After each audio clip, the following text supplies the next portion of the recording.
역사적인 문재인 정부가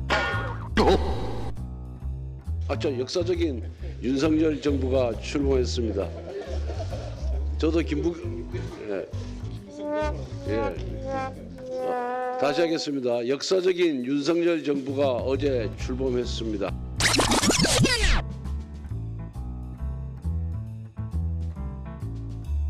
바로 우리들의 힘찬 출발을 다짐하는 그런 자리가 되기를 희망합니다. 대한민국과 문재인 정부의 제가 이게 문재인 정부 총리가 되다 보니까 문재인이 입에 익어서 그러는 용서하시기 바랍니다. 대한민국과 윤석열 정부의 힘찬 출발과 성공을 위하여 건배를 제하겠습니다. 성공을 위하여.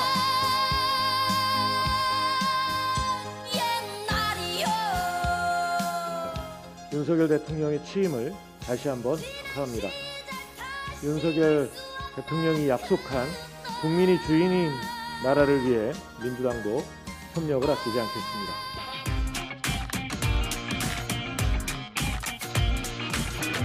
추경에 조속한 국회 처리를 위해서 또 국민들이 민생을 회복하고 희망을 가질 수 있도록 여야 모두 이번 추경에 성실히 임해주실 것을 부탁드리고 특히 야당의 협조를 부탁드립니다. 이 천문학적 초과 세수는 국가 살림의 근간을 흔들 만큼 매우 심각한 문제이므로 예산 당국과 재정 당국의 의도성 등을 철저히 따져보고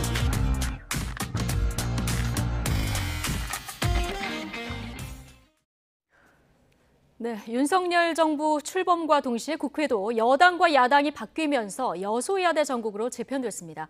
오늘 윤석열 정부의 첫 당정 협의가 있었는데요. 추경안 의결을 위한 내각 구성은 아직 빈자리가 많습니다. 여야 정치인 두 분과 정치권 주요 이슈 짚어보겠습니다. 오신환 전 국회의원 그리고 김원희 더불어민주당 의원 두 분 모셨습니다. 어서 오십시오. 네, 반갑습니다. 안녕하세요. 네, 안녕하십니까.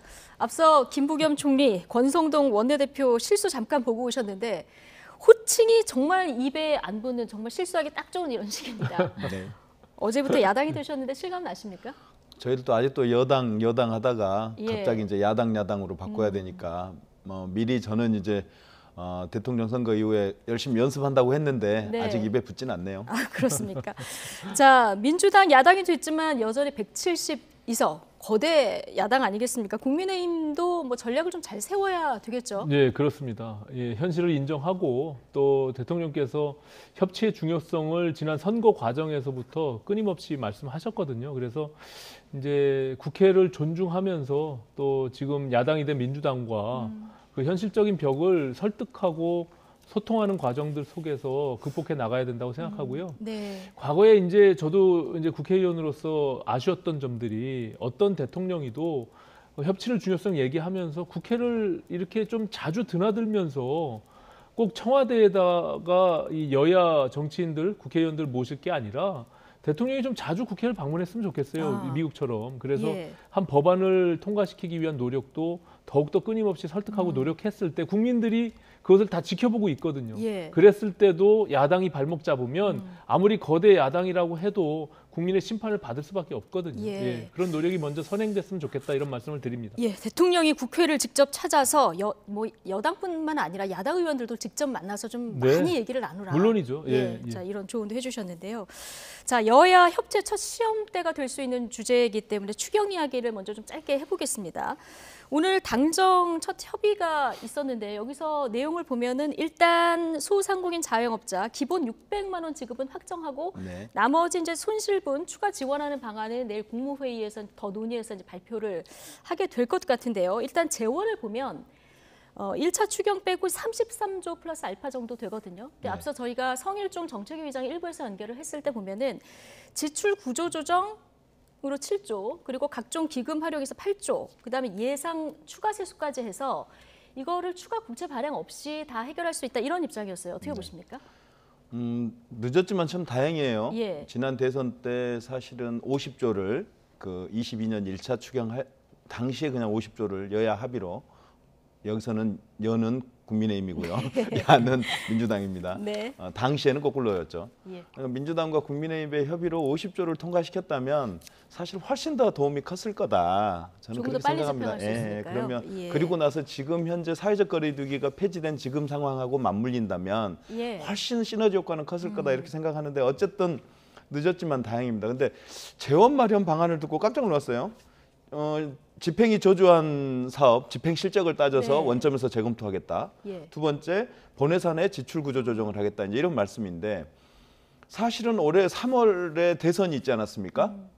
보통 대선이 있는 해에는 굵직굵직한 예산을 집행하지 못합니다. 예. 왜냐하면 그 선거에 어떤 뭐 영향을 끼친다든지 이런 우려들 때문에 집행 부서들이 약간 대선 결과라든가 이런 걸 지켜보느라고 늦춰요. 그러니까 집행 실적이 약간 저조하죠. 거기에 플러스 지금 지방선거철 아닙니까? 네. 더더욱 저조해질 가능성이 높죠. 그리고 당선된 사람 중심으로 다시 짜야 되는 거니까요. 뭐 그런 상황에서 집행 실적을 원점으로 기준으로 해서 원점으로 따지겠다라고 하는 게 올바른 판단인지. 두 번째로는 이제 본 예산의 지출 구조 조정으로 약 7조를 깎아내겠다는 네. 거거든요. 그러면 현재 진행되고 있는 사업들을 깎아내야 되는 거거든요. 그러면 굉장히 대혼란이 올 거예요. 네. 현장에서. 그리고 거기다가 이게 깎는 예산이 주로 지난 문재인 정부의 어떤 치적 사업이라든가 집중적인 어떤 전략 예. 사업들을 깎아내는 거라면 이거는 민주당의 동의를 받기 어려울 거 아니에요. 네. 그래서 추가 국채 발행 없이 그렇게 33조를 마련하겠다고 하는 게 사실은 가능한 얘기인지 네. 저는 굉장히 좀 의문입니다. 아. 국회에서 따져봐야겠죠. 네. 여당인 국민의힘 예산 계획에 좀 현실 가능성이 떨어진다 이런 지적을 해주셨는데요. 뭐 워낙 33조 플러스 알파라는 규모가 작은 규모는 아니잖아요. 네. 예, 추경의 규모로도 굉장히 큰 규모인데 지금 김원희 의원님 말씀처럼 사실 선거 과정에서 당시 이재명 후보도 또 윤석열 지금 대통령도 후보 당시에 50조 정도의 추경을 통해 가지고 특히 자영업 소상공인들에 대한 실질적이고 충분한 보상들에 대해서 약속한 바가 있습니다. 그렇죠. 그래서 그 약속을 지키기 위한 노력의 일환이라고 보고요.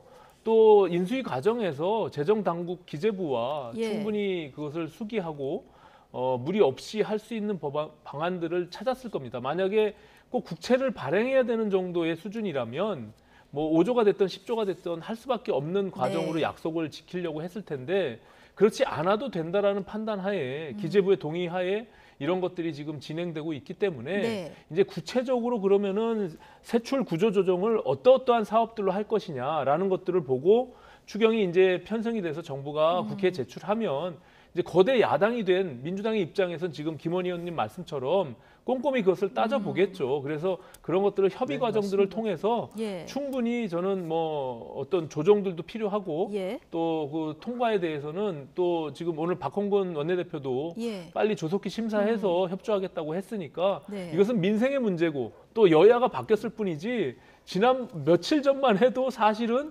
반대 입장들이 있었기 때문에 예. 저는 충분히 협의 가능하다 이렇게 봅니다. 충분히 예. 협의 가능하다. 네.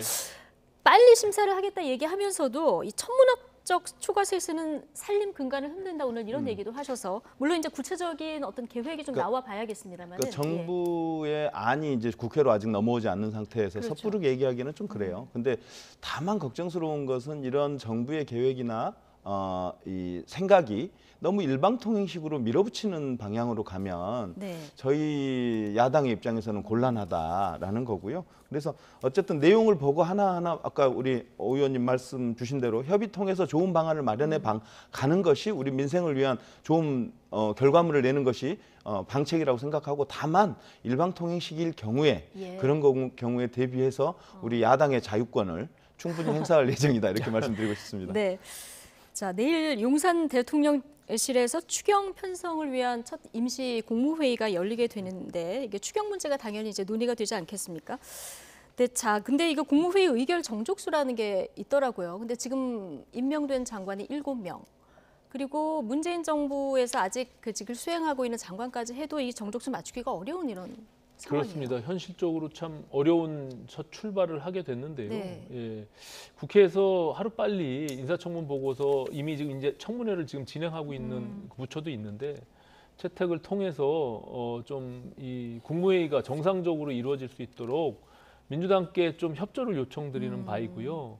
특히 이제 한덕수 국무총리 후보자의 경우 지금 인준 절차를 조속히 해서 네. 저는 그 국회가 행사해야 되는 그 절차들마저 무시하고 그래서 계속 미룬다는 것은 저는 그 굉장히 큰 오점이 남기는 행위다 이렇게 보고요. 네. 또 다행히도 이제 민주당에서 내일 이제 의총을 통해서 네. 당론을 모아간다고 하니까 저는 좀 아쉬움이 있는 건 의총이라는 그 형태가 예. 김 의원님 아시겠지만 이제 강경론자들 중심의 의총의 결과들이 많이 도출되는 경향이 예. 있어요. 그렇게 되면 결국엔 또 부결을 하려고 하는 의도가 거기에 이제 흐를 수가 있는데 저는 이제 국무총리의 경우 하루빨리 좀 인준을 해주고 그 상황에서 또 우리 저희 국민의힘도 국민의 눈높이에 맞지 않는 만약에 장관 후보자가 예. 지금 지적받고 있는 후보자가 대표적으로 정호영 복지부 장관 후보자 아닙니까? 네. 그런 것들은 하루빨리 저는 지명 철회 내지는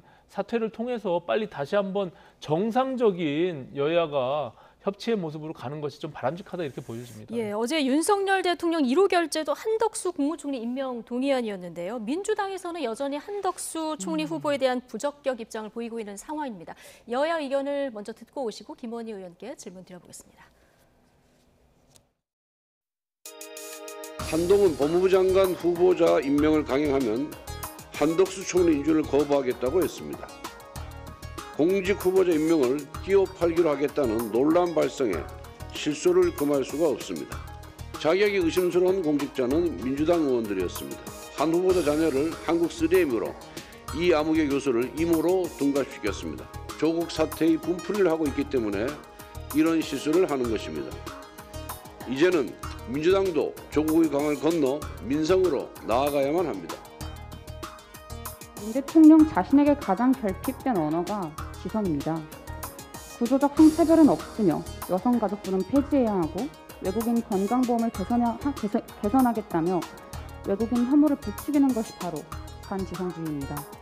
온갖 탈법과 편법을 동원해 본인 딸이 가짜 스펙을 쌓도록 한 한동훈 후보자.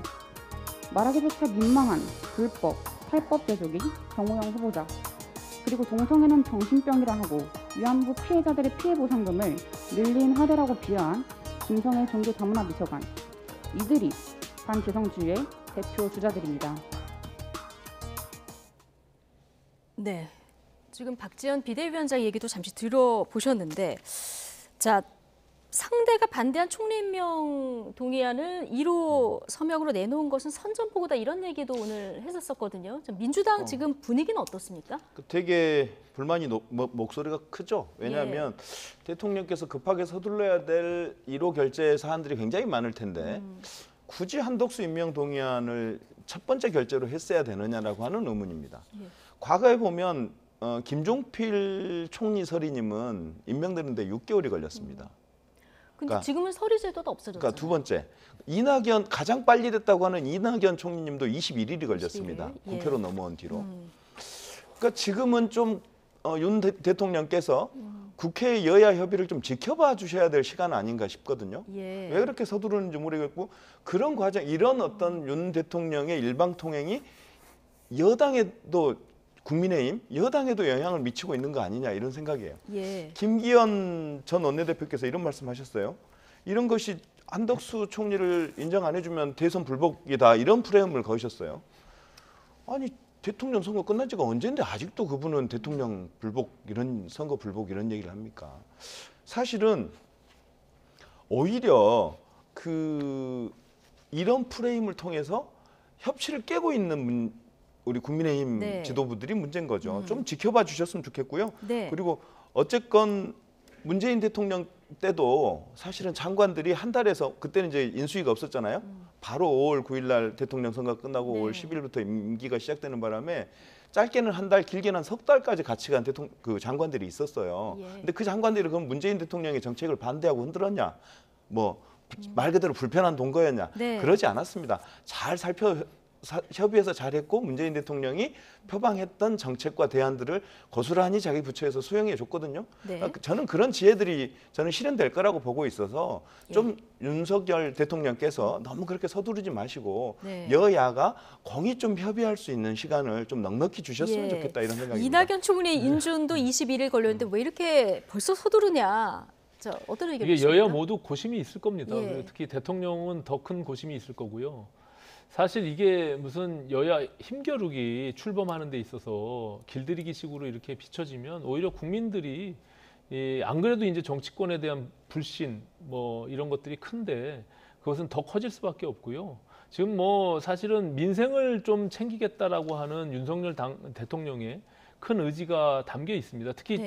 선거 과정에서 자영업 소상공인들에 대한 지금 추경을 지금 이렇게 빨리 조속히 처리하는 것도 그런 이유거든요.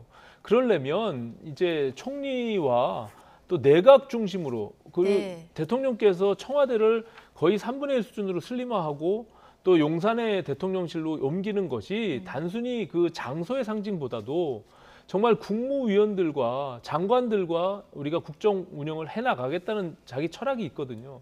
그래서 이제 그런 어떤 뜻을 표명한 것이 아닌가 이렇게 보여지고요. 물론 이제 뭐 시간이 과거의 사례들이 있기 때문에 조금 뭐 조정이 가능할 수도 있겠지만 저는 뭐 이미 출범하는 그런 정부에 오늘 윤호중 비대위원장께서도 축하의 메시지를 담겨주셔서 좀 감사한데 이런 내각은 어쨌든 누가 돼도 일단 출범할 거 아닙니까? 예. 그러면은 특히 한덕수 총리 후보자의 경우는 정말 고심 끝에 윤석열 정부가 내놓은 겁니다. 과거 DJ 노무현 정부에서 중용돼서 그 경험과 경륜을 가졌던 분이니만큼 그 실력에 대해서 뭔가 탓하지는 않잖아요, 민주당도. 예. 그렇기 때문에 그 부분을 널리 좀 이해해 주시고 빨리 임명해 주시면 저는 아까 말씀드린 대로 예. 거기에 화답하는 또 정부가 또 역할을 했으면 좋겠다 이런 생각도 저도 듭니다. 한 말씀만. 네. 그러니까 국민들 말씀하시니까요. 사실 국민들의 삶에 지대한 영향을 끼치죠. 총리 임명과 장관 임명이. 그래서 국민들은 윤석열 대통령의 첫 장관 인선을 기대에 차서 바라봤어요. 화려한 만찬이 나올 거다라고 잔뜩 기대를 했는데 딱 왔더니 화려한 밥상이기는커녕 젓가락 갈 데 없는 형편없는 밥상이 올라온 거예요. 심지어 상한 음식도 있어요, 곳곳에.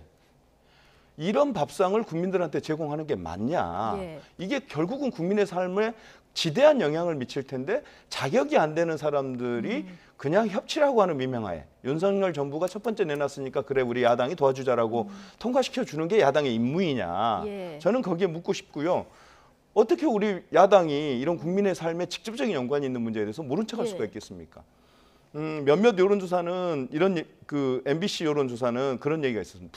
한덕수 총리에 대해서 부적격이 44.7, 그다음에 적격이 39% 나왔던 적이 있습니다. 예. 이건 국민들의 여론을 살펴야 되는 거죠. 물론 반대되는 여론조사도 있는 걸로 알고 네. 있습니다. 어쨌든 국민들의 여론이 결국은 어느 한쪽으로 모아지고 있지 예. 못할 때 오히려 이럴 때 정치권이 그 현명한 어떤 협상과 협치를 통해서 풀어내야 되는데 네. 지금 현재 국민의힘의 모습을 보면 너무 몰아치기를 한다. 형편없는 밥상을 내놓고 나서 근데 한덕수 밀어붙이기 하고 국무총리 같은 있다는 경우는 거예요. 민주당 집권 시절에도 그 총리를 하셨기 때문에 그 등용이 됐었기 때문에 가장 안전한 카드로 사실 뭐 그러셨겠죠. 선택하는 윤석열 면도 대통령께서는 있거든요. 그런 생각하셨을 예. 텐데 그 이후의 행적이 사실은 김현장에 들어가서 20억을 수임하고 그다음에 사회이사로 몇 억씩 받고 예. 그래서 이게 정관 예우에 의한 특별 대우를 받은 흔적이 드러난 거잖아요. 이번 청문 과정에서. 그래서 우리는 부적격하다고 보고 있는 거예요. 예.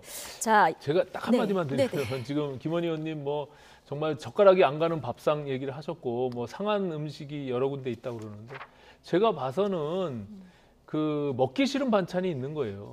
예, 지금 편식하고 있는 거거든요. 민주당이 정말 보기 싫은 한동훈 예. 후보자 같이 그냥 그 자체가 싫은 사람들이라고 생각하고 부적격하고 자꾸 인준을 미루고 있는데 저는 그것 또한 부적절하다고 봅니다. 예. 그러니까 그 장관으로서 수행하는 데 있어서 정말 적합한지 부적합한지 이 부분을 봐야 되는데 그냥 이건 윤석열 대통령의 최측근이기 때문에 무조건 안 돼. 지난 인사청문회에서 한동훈 후보자보다도 오히려 국회의원의 그 청문위원들에 대한 자질에 대해서 국민들이 네. 얘기하고 있잖아요. 그래서 네. 그런 부분들을 좀 함께 봐주셨으면 좋겠다 이런 생각 예, 같습니다. 알겠습니다. 앞서 잠시만요. 여론조사 말씀을 하셨으니까 저희가 준비한 내용도 있어서 최근의 여론조사를 하나 좀 보여드리겠습니다. 총리 장관 인선에 대한 국민의 평가인데 잘했다, 잘못했다. 자, 이 의견은 45.3 대 43.6으로 좀 팽팽합니다. 그런데 총리 인준안 국회 통과 여부에 대해서는 인준안 통과 찬성이, 자, 지금 바꿔주시죠. 찬성이 50.2 그리고 반대가 35.7 이렇게 나타나고 있어요. 자, 김원희 의원님, 네. 그 여론도 앞서 이제 좀 봐야 된다 말씀을 하셨는데 지금 국민의힘에서는 16일에 대통령 시정 연설이 있는 날 좀 표결이 됐으면 좋겠다 이렇게 얘기를 하고 있는데 이거 비공개 투표죠. 네. 예, 표결을 하게 되면은 어떻게 될 거라고 보십니까? 저는 이대로 가면 민주당이 협조해야 될 이유가 없다고 생각합니다. 없다. 네. 예. 아니 민주당이 협력할 수 있도록 만들어내는 게 여당의 노력이고 네. 여당의 역할 아닙니까? 우리는 야당은 국민을 위한 견제라는 야당의 자유권을 행사할 거거든요. 저는 그리고 예를 들어서 그 무기명 투표 아닙니까? 네. 거기 가면 양심에 따라 투표할 텐데 지금 이 상황에서는 한덕수 후보를 지지해야 될 어떤 양심의 선택도 없어요. 그러면 저는 찬성하는 민주당 의원 표는 거의 없을 것이다. 지금 저는 상황이라면 뭐 이렇게 일부 보시는 있을 수 거예요? 있겠죠. 개인적인 인연이라든가 뭐 이런 것을 통해서 일부 뭐 이탈표가 있을 수는 있지만 지금 이 상황에서 바로 표결에 들어간다면 저는 부결될 가능성이 매우 높다고 그럼 봅니다. 지금 그래서 이 상황을 좀 바꾸려고 한다면 지금 민주당에서 부적격하다 보는 이런 후보자 가운데 몇 명은 좀 낙마해야 된다 이렇게 보시는 겁니까? 그렇죠. 아까 무슨 젓가락이 안 가는 음식이 있을 뿐이라 그랬는데 완전 상한 음식 되게 많거든요. 김인철 우리 전 교육부 장관 후보자 낙마했고요 벌써. 네. 방석집 발언 때문에. 그다음에 두 번째로 정호영 후보 완전 상한 음식 아닙니까? 국민이 어떻게 그 음식 먹었다는 국민들이 탈라요. 아니, 이제 총리 예. 저 장관 후보자 자꾸 음식으로 앞서, 비유하는 거 맞지 예. 않는 것 같아요. 네. 아니 네. 그러니까 어쨌든 국민들의 기대에 미치지 못하는 심지어 네. 국민들의 삶에 전혀 역행하게 살아왔던 네. 삶을 장관으로 임명하는 거는 그렇잖아요. 근데 윤석열 대통령께서 재송부 했잖아요. 지금 예. 인사청문회 보고서를 다시 채택해달라고 재송부를 했잖아요. 그런 거는 국민의 뜻에 60%가 다 동의하지 않고 있는데 정호영 후보자 같은 경우에는 그런 거는 정말 너무 과하신 거 아니에요? 예, 그리고 앞서- 이제 뭐 여론조사 말씀하시는데 네. 아까 지금 화면에 보였잖아요. 총리 후보자의 경우는 인준안 통과에 대한 높은 여론조사가 있으니까 김원희 의원님 말씀대로라면 총리 후보자를 별개로 놓고 일단 인준에 좀 통과를 시켜주시고요. 저도 국민의힘 내부에서도 정호영 후보자의 경우 부적절하다라고 보는 의원들이 많이 있습니다. 그리고 의견이 좀 갈리는 것 같습니다. 네, 갈리고 있습니다. 근데 네. 다만 저도 또한 뭐 오래전부터 이미 자진 사퇴를 해야 된다라고 생각하고 있었고요. 지금 여소야대의 상황입니다. 그래서 윤석열 정부가 그 현실을 인식하고 오히려 좀 더 이렇게 선공하는 의미에서 저는 내일 의총 앞두기 전에 정호영 후보자 같은 경우 사퇴를 하면 네. 저는 오히려 더 민주당의 입장에서 인준안을 부결시킬 명분이 없어질 수도 있다 이렇게 생각합니다. 네. 물론 그것을 총리와 장관을 자꾸 연계한다라고 보는 것 자체가 사실상 국민들이나 정치적으로는 그 공격의 대상이 되긴 하지만 어쨌든 이것이 총리와 18명의 부처 장관들에 대한 인사청문회가 한꺼번에 올라왔기 때문에 예. 어떤 이 여야의 입장들이 분명히 있는 것은 사실입니다. 그래서 그런 정도의 어떤 그 윤석열 정부가 야당에 협치하려는 손을 먼저 내미는 것도 저는 그것이 좋은 어떤 선택이다 이렇게 볼 수가 있다라고 생각합니다. 먼저 손을 내미는 것도 방법이다. 네. 자, 윤석열 대통령이 어느 정도 선에서 임명을 하게 될지 이것도 지켜봐야 될 것 같은데 한동훈 후보자 같은 경우는 인사청문회 전후 평가가 조금 다른 것 같고 나뉘는 것 같고 특히 민주당 너무 준비가 부족했던 거 아니냐 이런 지적도 나와요. 그러니까 저는 뭐 보면서 약간의 실수가 있었던 건 사실인 네. 것 같고요. 뭐 근데 저는 그거 보면서 그렇게 느꼈어요. 아, 저건 미수 사건인데 정말 한동훈 장관 후보가 운이 좋다. 만약에 법무부 장관을 지금 지명 안 되고 2년 후에 지명됐으면 인사청문회가 볼만했을 겁니다. 아마 따님 고2인 따님을 아이비리그 진학 프로젝트를 아마 실행을 해서 그대로 진행이 됐을 거거든요. 근데 이게 하필이면 따님이 고2인 시점에 장관이 지명되면서 미수에 그친 거예요. 예. 학교에 제출할 계획은 없었다 이렇게 얘기하는 그러니까 거죠. 미수 사건인 거죠. 그러니까 만약에 장관 지명이 2년 후에 있었잖아요. 그럼 아마 그 따님을 아이비리그에 진학시키기 위한 네. 프로젝트가 그대로 실행이 됐을 거예요. 예. 근데 장관이 너무 일찍 되는 바람에 따님이 고이다 보니까 이게 드러났잖아요. 그래서 안 하겠다라고 하고 있는 거예요. 예. 즉 미수 사건이 된 거죠. 은행 털이범들이 털 은행을 정하고 설계도를 입수하고 어떻게 들어가서 어떻게 털어서 어떻게 나와서 이걸 어떻게 분배한다라고 하는 계획이 사전에 적발돼서 미수에 그쳤어요.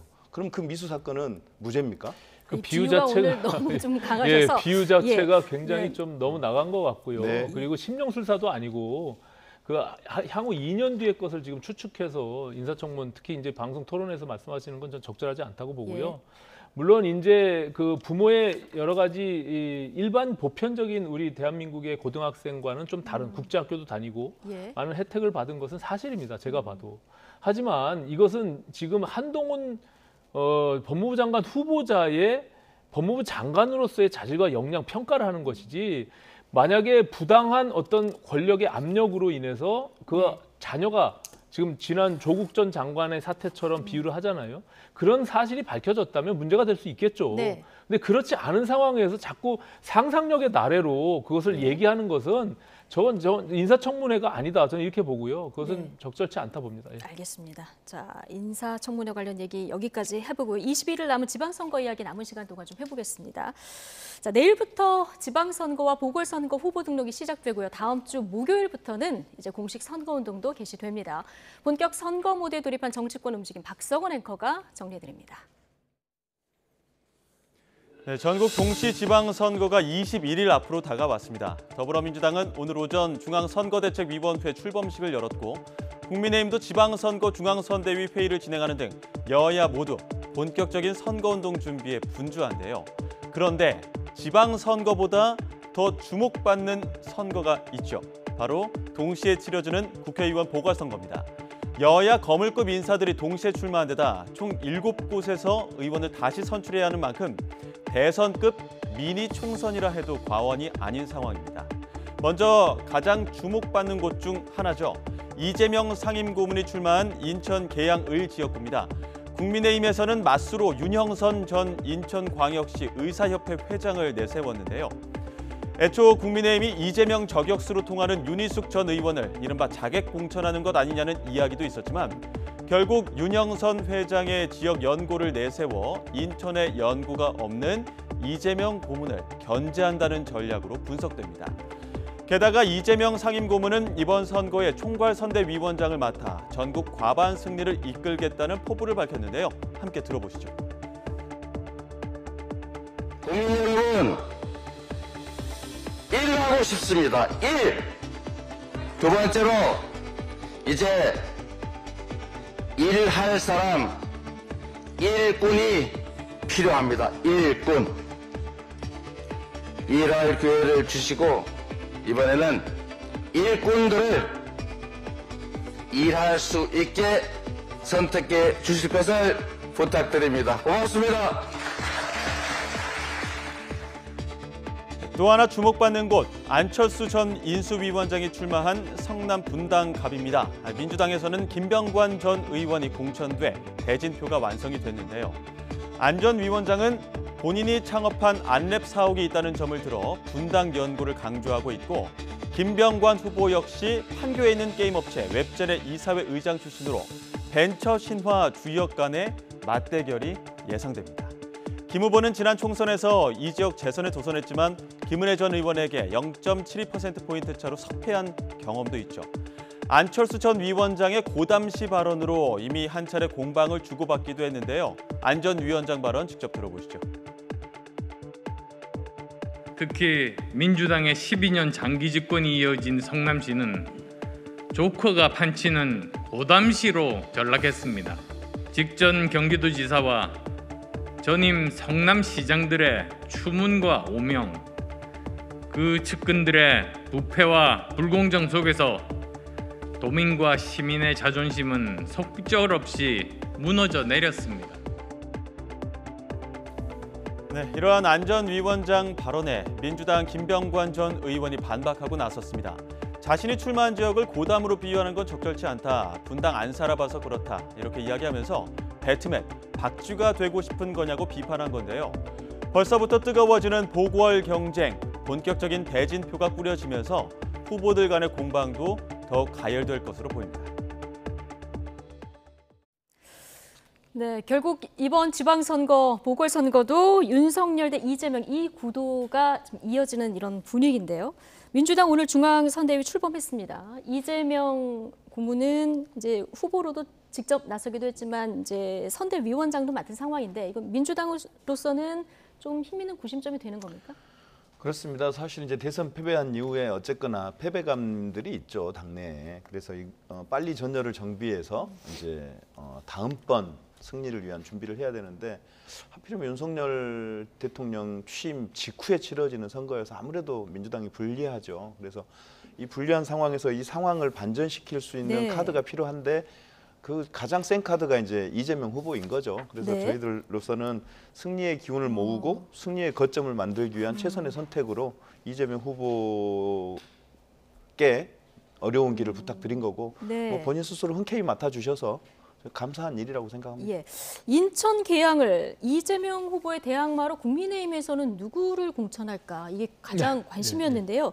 윤형선 당협위원장, 전 인천광역시 그 의사협회 회장을 지낸 분인데 대중에게 많이 알려진 분은 사실 아니라서 이건 네네. 어떤 전략이라고 보면 될까요? 지난 20대 총선에 출마해서 낙선한 예. 경험이 있고요. 사실은 그 지역에서 오랫동안 지역을 다지면서 오히려 일하고 싶은 사람은 윤형선 위원장일 겁니다. 후보일 겁니다. 그러니까 지금 이재명 후보가 일하고 싶다라는 말과 일꾼 얘기를 했는데 사실상 이재명 후보는 성남시장부터 경기도지사까지 불과 2달 전까지만 해도 계속 일해온 사람입니다. 네. 2달을 못 참아서 지금 뭐 일하고 싶다 말씀하시는 거는 좀 어폐가 있고요. 지금 안철수 후보가 출마한 분당과 또 예. 이재명 후보가 출마한 인천 계양을이 여야가 완전히 양쪽이 다른 상황이 돼버렸어요. 네. 분당에서는 오히려 민주당 일꾼론을 얘기하고 지금 그리고 우리 계양을에서는 지역 일꾼론이라고 예. 하는 윤형선 위원장이 그동안 해왔던 그 어떤 진정성들을 알아봐 주기를 바라는 거거든요. 그렇기 때문에 이재명 후보만큼 전국적인 인물 지지도나 거물급 인물이 없잖아요. 지금 네. 바로 직전에 두 달 전에 대선 후보였는데 우리로서는 그것을 전략적으로 예. 지역의 일꾼론, 그동안 정말 오랜 기간 동안 인천 계양에서 털을 잡고 일해왔던 윤형선 후보에게 힘을 몰아달라 이런 어떤 전략적인 판단에서 우리가 공천을 한 겁니다. 예. 그렇군요. 지역 일꾼을 뽑아달라. 그렇습니다. 예, 예. 그렇다면 이제 이재명 후보가 인천 계양을에 이제 연고가 없다. 이 부분을 이제 지적을 하는 이런 목소리들이 좀 나오는데 그러다 보니까 이제 방탄 배지 비판 계속 나오거든요. 어떻게 보십니까? 그러니까 지난 대선 때 생각해 보면요, 이재명 후보가 불체포 특권을 빨리 국회에서 통과시켜 달라. 그러니까 국회의 면책 특권을 줄여달라, 제한해달라는 요구를 끊임없이 합니다. 왜? 당시에 불체포 특권 뒤에 숨어가지고 허위사실을 유포하고 명예훼손을 하고 거짓 선동을 했던 사람들 다수가 국민의힘 소속 의원들이 많았어요. 특히나 그 국감 현장에서, 국정감사 현장에서 불체포 특권의 면책 특권을 마음껏 활용하셨죠. 그래서 본인이 그 자리에서도 예. 불체포 특권, 면책 특권 좀 제한하자라고 하는 입법을 빨리 민주당이 만들어 달라 이런 요구를 하셨을 정도예요. 예. 그리고 대선 기간 내내 TV 토론 마지막 TV 토론 기억하시나 몰라요? 대장동 특검 하자, 받아주시라. 그리고 예. 대선 결과 나오면 그 책임도 함께 지자. 승리한 사람이라 하더라도 그 책임을 지게 하자라고 했던 후보거든요. 아마 아무리 그 뭐 불체포 특권 뒤에 숨는다 이런 말은 이재명 후보에게 맞지 않다 이런 예. 생각입니다. 짧게 여쭙겠습니다. 이재명 후보도 방탄하는데 물도 안 튼 물총 안 두렵다 오늘 이런 얘기도 했거든요. 어떻게 보십니까? 이재명 후보가 한 말이 있잖아요. 지난 대선 과정에서 자기가 지면 없는 죄도 만들어서 자기 구속되고 수사받을 거다 이런 얘기를 했잖아요. 그것이 얼마나 우리 대한민국 검찰에 대한 불신, 그 검찰 조직 전체를 왜곡해서 바라보는 시선이냐 이렇게 볼 수가 있는 겁니다. 그래서 검수완박도 나온 거고 예. 그 연장선상에서 저는 분명히 주변에 있는 측근들이 출마를 통해서 그 부분을 커버해야만 그다음에 다시 당권을 쥐고 다음 5년 뒤에 대선도 갈 수 있다. 이런 조언을 했을 거라고 저는 봅니다. 그렇기 때문에 뭐 정말 떳떳하고 당당하면 저 부분에 대해서 응해도 되죠. 근데 그것이 저는 뭐 이재명 후보에게만 적용되는 거냐, 국회의원들이 그렇지는 않다고 봅니다. 근데 어쨌든 뭐 수사는 수사대로 진행이 될 거고요. 국회의원 신분을 득하든 득하지 않더라도 저는 검찰과 경찰의 수사기관에 대한 중립 독립성은 여전히 확보돼야 되고 그것은 여야의 문제와 별개의 문제다 이렇게 봅니다. 알겠습니다. 여기까지 듣겠습니다. 오신환 전 국회의원, 김원희 더불어민주당 의원 오늘 두 분과 함께했습니다. 고맙습니다. 네, 고맙습니다.